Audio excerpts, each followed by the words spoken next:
Баршаңызға сәлем, менің каналыма қош келдіңіздер. Бүгін сіздерге қазақтың ұлттық тағамдарының бірі әсіптің рецептісін ұсынатын боламын.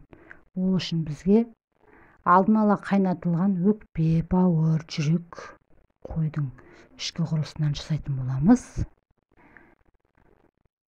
Барлығын жақсылап турап, дәміне қарай болгар бұрышын, сарымсақ, пияз қоссаңыздар болады.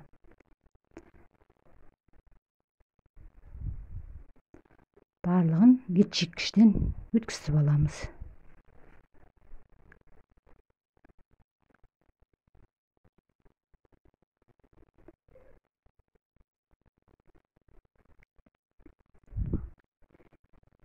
Менің каналыма тіркеліп кетіңіздер.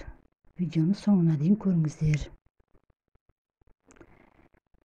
Дайын болған салмамызға жартылай қайнатылған күріш, дәміне қарай тұз, қара бұрыш қосып, егер салмамыз қою болып кетсе, су немесе сүт қосып жақсылап араластырып аламыз.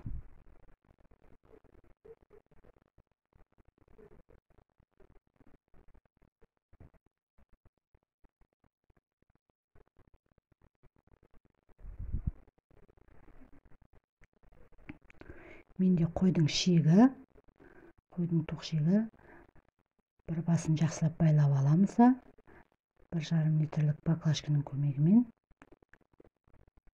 баклажканың басын кесіп алып, шектің ішіне салып шығамыз.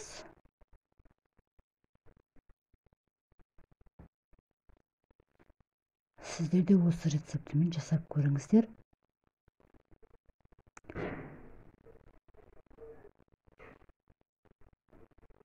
Өте күшті, әдемі, дәмді болып шығады. Шашырамай бірігіп, шекке салғанда ішіне тығыздамай босқып саламыз. Өйткені күрішіміз жартылай қайнатылған.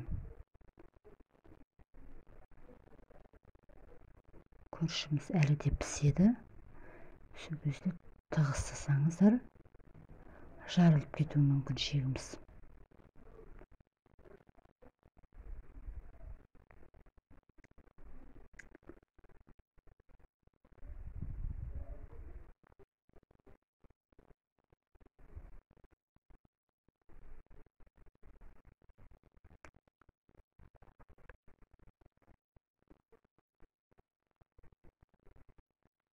Салып болғаннан кейін келесі басында жақсылап байлап,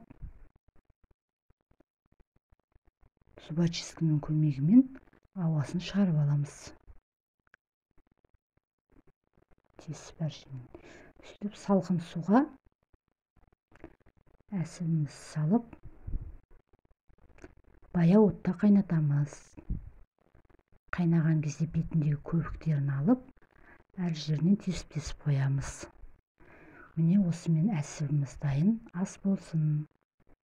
Сіздер де жасап көріңіздер. Каналыма тіркеліп